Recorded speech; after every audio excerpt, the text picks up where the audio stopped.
Cher Alain, cher Jean-Christophe, cher Jean, chère Virginie, chers vous tous, chers amis, ce soir je ferai court et j'irai à l'essentiel. J'avais juste un petit message à passer à mes amis chasseurs, pêcheurs et agriculteurs. Représentants de chasse-pêche, nature et tradition dans cette grande région du Sud-Ouest, le berceau de CPMT, le Sud-Ouest, j'ai l'habitude de dire que je porte en moi le label de qualité du Sud-Ouest. Et Dieu sait que c'est un label de qualité. Même si je n'ai pas fait le Tour de France comme toi, Jean, à pied, j'ai mené de nombreuses campagnes électorales dans tout ce Sud-Ouest et même au-delà. Et nous connaissons tous les deux les difficultés du monde rural. Et nous savons la colère de ceux qui travaillent dur et qui ne gagnent rien. Nous connaissons le mal-être, le désarroi des agriculteurs, des éleveurs, le sentiment d'abandon qui les conduit parfois jusqu'au suicide. Aucune reconnaissance de la société. Pire, ils sont souvent montés du doigt, soumis à la vindicte des écologistes et d'une administration tatillonne qui n'a que faire des valeurs humaines mais qui débarque à l'improviste, plutôt prompte à les punir, avec beaucoup de mépris.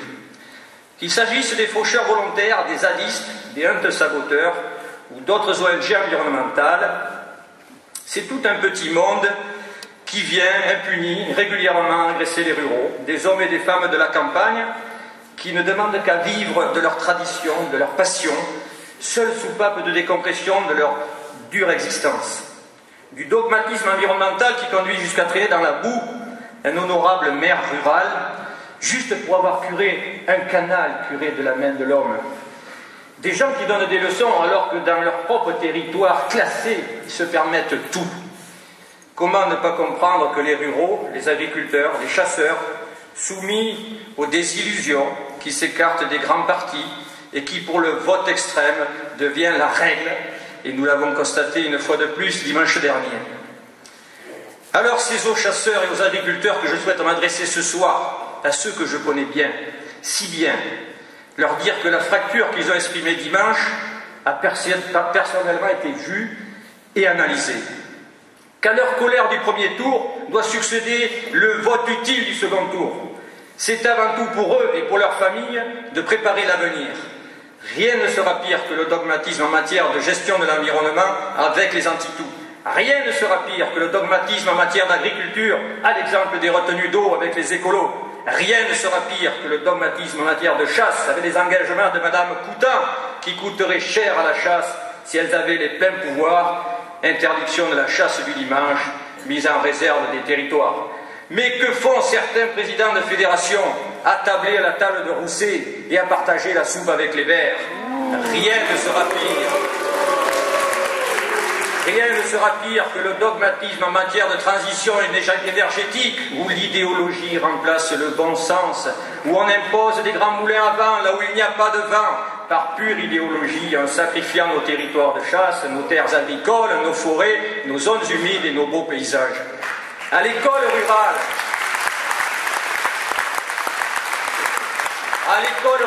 on m'a appris à avoir du courage et de l'honnêteté. Quand on est viticulteur, quand on est agriculteur, quand on est chasseur, il serait normal de récompenser et de voter pour ceux qui ont travaillé dur, comme le sénateur César avec la loi Éveil, et on peut l'applaudir.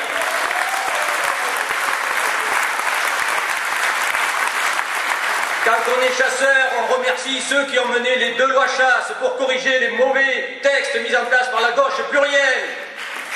Oui, le monde rural souffre. Oui, les agriculteurs souffrent. Oui, les chasseurs en ont assez des pantins écolos qui viennent le matin vous sortir du lit avec une nuée de caméras et vous exposent sur la place publique avec un slip armé d'une pelle. On viole leur intimité, on viole leur propriété, on viole leur vie privée, on viole leur France.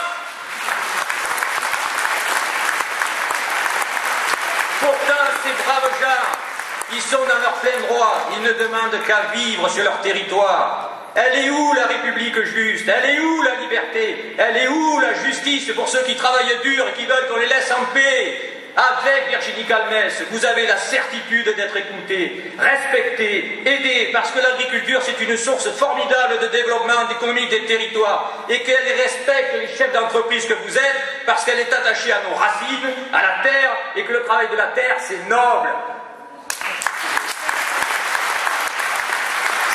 Doucet est un diseux, Virginie est une causeuse, et elle sera votre dame de fer, comme elle aime dire, F-A-I-R-E.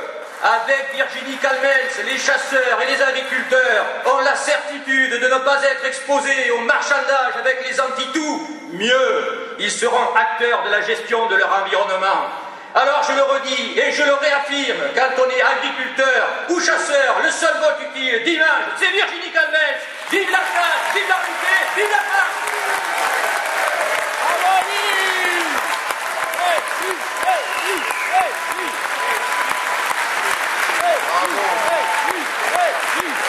Bravo pour ce discours plein de passion.